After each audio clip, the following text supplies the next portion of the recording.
first city of Liège. German troops commit several massacres against Belgian civilians. The atrocities are inflated by Allied propaganda and help turn public opinion in neutral countries against Germany. France, unaware of Germany's great encircling attack, launches Plan 17, an offensive into German territory. But in the Battle of the Frontiers, they're driven back with enormous losses on both sides. The British Expeditionary Force clashes with the German army at Mons, but the British are heavily outnumbered and soon join the French in retreat. The Allies make their stand at the River Marne, 40 miles outside Paris. Their desperate counterattack saves the city and drives the Germans back. Both sides suffer 250,000 casualties. The race to the sea begins as both sides try to outflank each other to the north. A series of clashes leads to the First Battle of Ypres, where the Allies desperately cling on and prevent a German breakthrough. There are more heavy losses on both sides. The two armies then dig in along the entire 350-mile front, seeking shelter from deadly machine gun fire and artillery shells. Trench warfare has begun.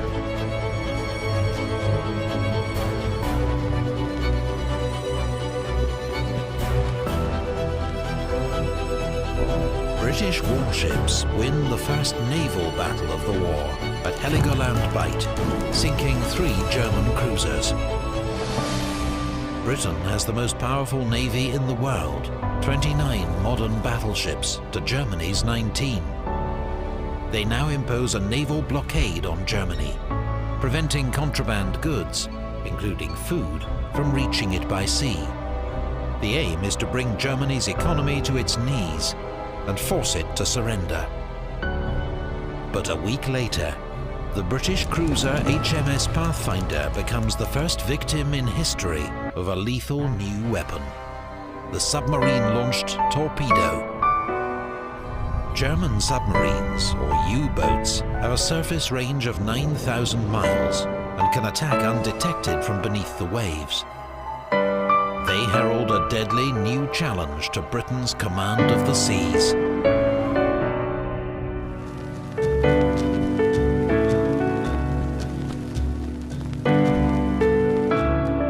On the Eastern Front, Russian armies invade East Prussia, but they blunder into disaster at the Battle of Tannenberg, where General von Hindenburg and his Chief of Staff, Erich Ludendorff, mastermind a brilliant German victory, taking 90,000 prisoners and destroying an entire Russian army. The Russians contribute to their own defeat by transmitting uncoded wireless messages. A second massive German victory at Masurian Lakes forces the Russians into retreat. In just 6 weeks, the Russian army suffers nearly 1/3 casualties.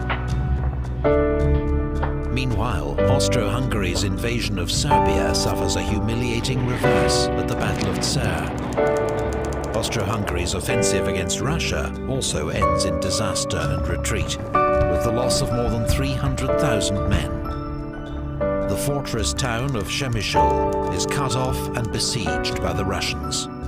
The Germans are forced to come to the rescue, launching a diversionary attack towards Warsaw.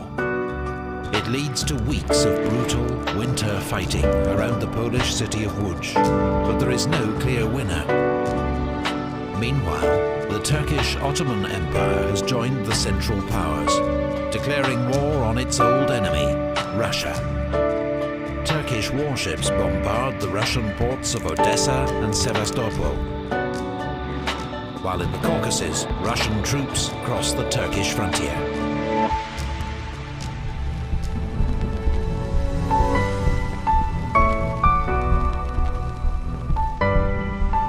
Beyond Europe, the war rages on the world's oceans and in far-flung European colonies.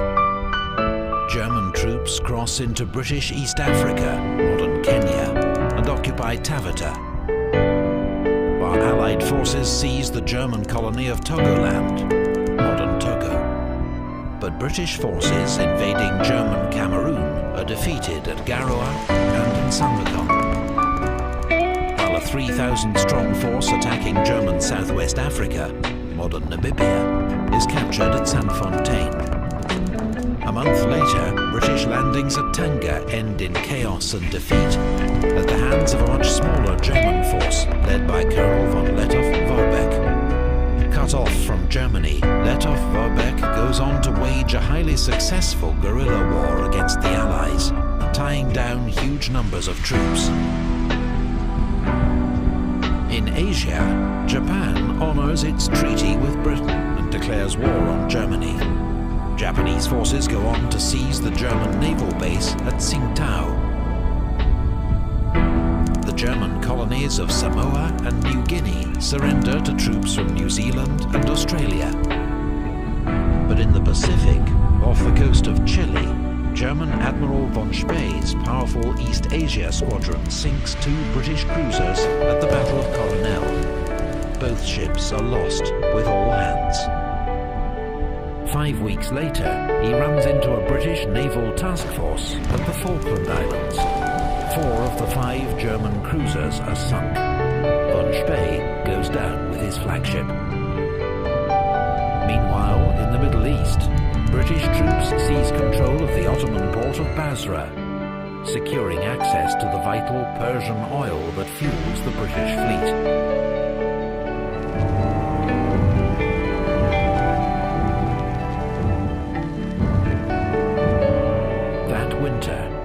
Austrian troops finally capture Belgrade.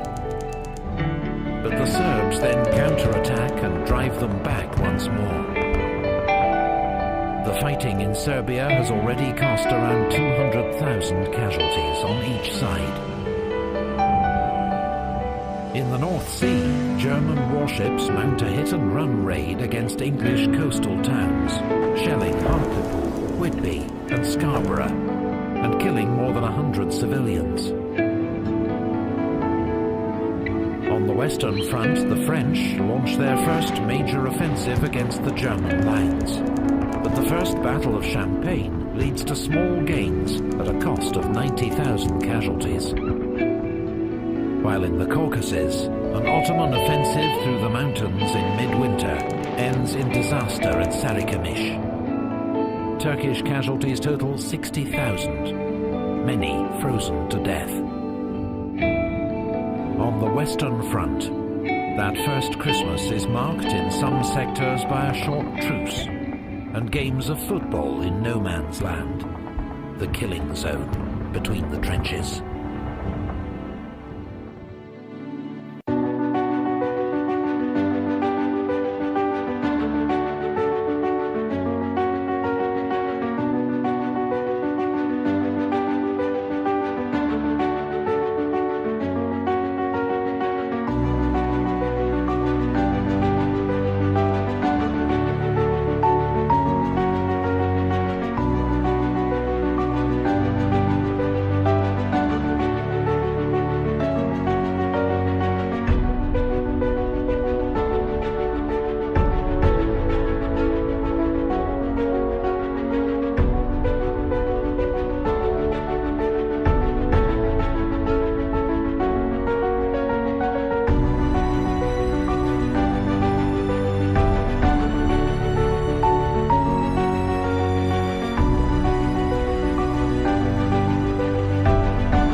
Thank you.